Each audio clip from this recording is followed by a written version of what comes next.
Hello, welcome to the fifth installment of Ask Austin. My name is Austin Hart, financial advisor with Raymond James. Over the last 4 weeks, we've talked about quite a few different topics ranging from tax reform and the potential impacts on 401k contributions. We talked about being a stockholder and what it means to own a stock. In week 3, we talked about Bitcoin. What is Bitcoin? What are the risks associated with Bitcoin? And then last week, we talked about robo-advisors and the difference between using a robo-advisor and a financial advisor like myself. Now, this week, we are going to touch briefly on Bitcoin again, as a few things have changed, and we're also going to talk about 529 college savings plans. Now, first with Bitcoin. For the first time ever, Bitcoin has been introduced to a regulated exchange. On Sunday, the Chicago Board Options Exchange introduced Bitcoin futures contracts. Now, we're not going to go into the details about what a futures contract is, but we're going to talk about the impacts of that next week.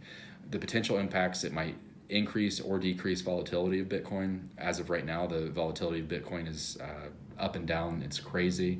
We've seen skyrocket prices, but we've also seen drops of 20% or more.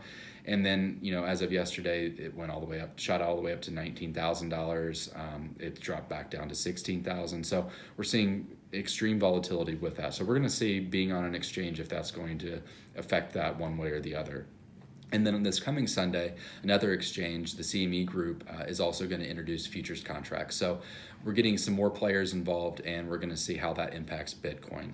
Now, in terms of the firms allowing their clients to invest in Bitcoin, most of the larger firms are not allowing so far their clients to invest in Bitcoin. Until they do, we're really not going to see the big impacts that we might if they do get involved. Firms like JP Morgan, Bank of America, they have not yet allowed their clients to invest in Bitcoin.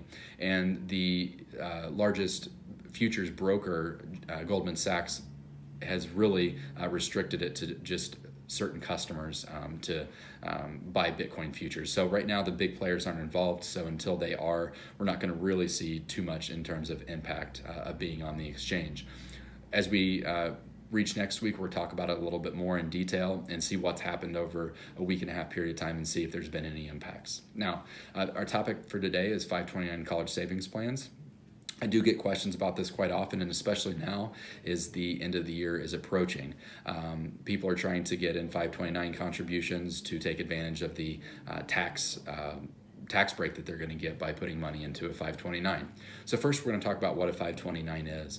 529 is very similar to an IRA, except you're saving for college education rather than retirement.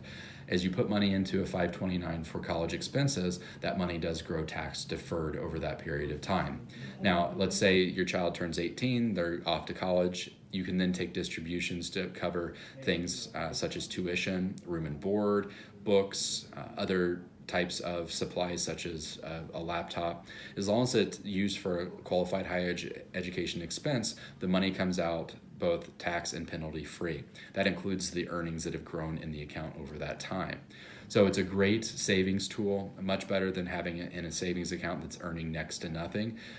With a 529, it is invested in the market, and using a financial advisor to make sure that the investments are in the right type of investment for the age of your child is very important, so that not only are you preserving principal as they near the college age, but allowing that money to grow over time so that there's more money available for college expenses.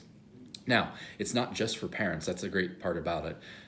As a parent, you have children, you have birthday parties, you have Christmas, you have other celebrations, and you get gifts from grandparents, from relatives, from friends, other families. So one of the cool things about 529s, instead of asking or having your grandparents get your child toys or things that aren't necessarily needed, it's a great opportunity to have them just go ahead and put money into the 529 instead of, in lieu of toys or other types of gifts, ask that they write a check for $25, write a check for $50, and that money can then be put into that 529 to grow over time to use for college expense. Now, the other question I get, well, what if my child doesn't go to college after high school? Well, what do I do then? It's very flexible. You are the account owner. The beneficiary or your child is not the one that owns that money. So at any time you can change the beneficiary. So let's say you have another child that's younger that hasn't decided if they're going to go to college. You can always change the beneficiary to your younger child that might go to college if your older child's not deciding not to go. There's no tax consequences or penalties to do so. It's simply signing a form and it's done. And that money can then be used tax and penalty free for college expenses. Also, let's say 5 years down the road, you only have one child, and 5 years down the road, they decide, okay, I've been out in the workforce, I want to go back and get a higher education. So can that money still be used? Absolutely. As long as the money's not been taken out, there's going to be no tax or penalty on that money. So it's a great tool to save money, have it grow, and then the tax benefits for you are important as well. In Indiana, we'll take that as an example. In Indiana, the state of Indiana allows you to take a credit of up to $1,000.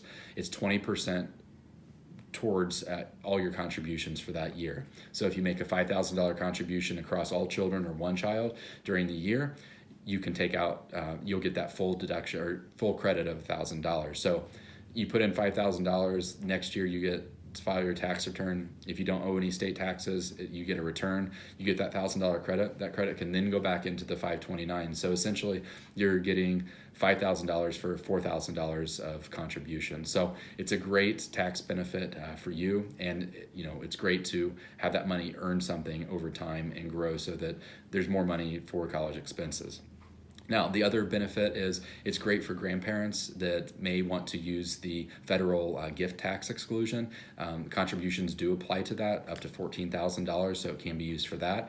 And then on a higher level, if they want to use it for estate planning, let's say grandparents wanting to reduce the taxable estate, that's something they can use contributions for as well. So that's something you want to definitely talk to a tax advisor about, but there are endless benefits to a 529. If you want to set up a 529, give me a call. If you're wanting to do it before the end of the year, you're going to have to do it quickly. I do know that the College Choice, which does the 529s for Indiana, they do get backed up towards the end of the year because of this, new accounts being open and contributions coming in quickly.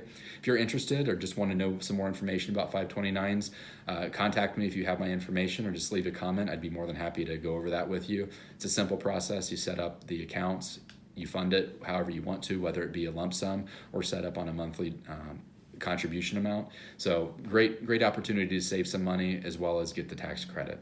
So that's all for today. I appreciate you watching my videos. If you have any questions about any of the previous videos, please do leave them in the comments. If you want me to address something in the upcoming weeks, please do leave the question in the comments. I will definitely address any questions that you have.